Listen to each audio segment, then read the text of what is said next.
Hi friends, आज आपण पाहूया खमंग आणि कुरकुरीत अशी कोबीची भजी।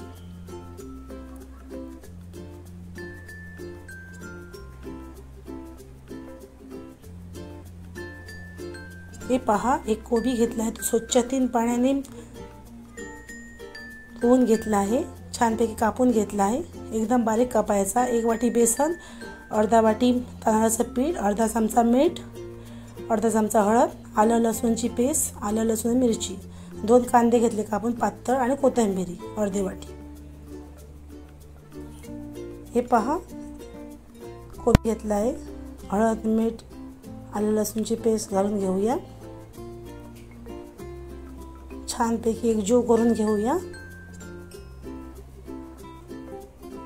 आणि कांदा,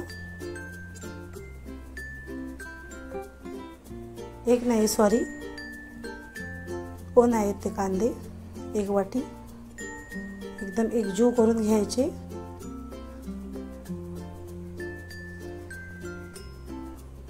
मस्त छान करून घ्यायचे एकजीव कांदा आणि कोबी।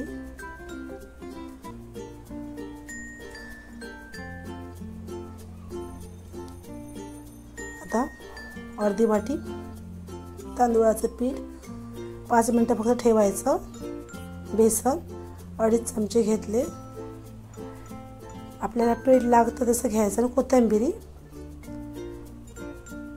एकजीव करून घ्यायचं।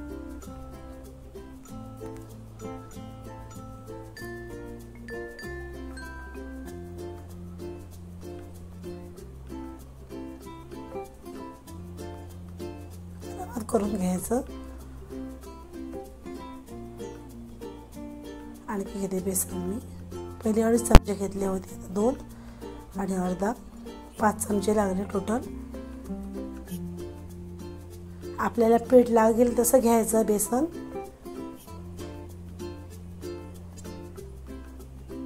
एकजीव करून घ्यायचं, छानपैकी मळून घ्यायचं। खूप छान होतात ही कोबीची भजी।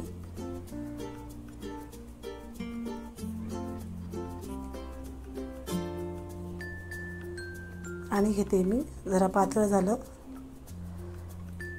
2 पहिले 2-2.5 चमचे घातले होते, आता 7 चमचे लागले आपल्याला पीठ। आपल्याला पीठ बेसनचं लागेल तसं घालायचं, एकदम पातळ नाही करायचं, एकदम जाड नाही करायचं, आरामात करायचं। हे पहा, कढईत तेल घातलं आहे, तेल छान तापलं आहे आपलं। आता घालून घेऊया भजी। हे पहा, आरामात घालायची, नाही तर हातावर तेल आपल्या उडणार, आरामात घालायची।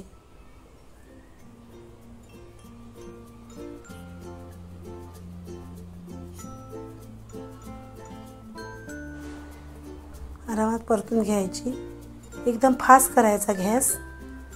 आपण जेव्हा घालतो तेव्हा एकदम स्लो करायचा आणि नंतर फास्ट करायचा आणि फास्ट गॅसवर भाजून घ्यायची, कुरकुरीत करायची, मस्त छानपैकी भाजून घ्यायची।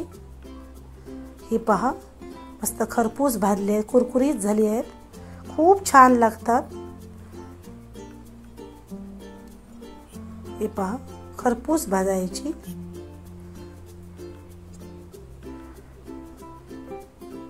आरामात काढून घ्यायची। हे पहा, मस्त झाली आहे आपली भजी। टमाट्याच्या सॉस सोबत खायची। हे पहा, आतपर्यंत मस्त शिजली आहे। हे पहा, मस्त झाली आहेत। तुम्हाला व्हिडिओ आवडला असेल तर लाईक करा, शेअर करा आणि सपोर्ट करा। चला तर पुन्हा भेटूया अशाच एक छानशा रेसिपीसह। तोपर्यंत धन्यवाद।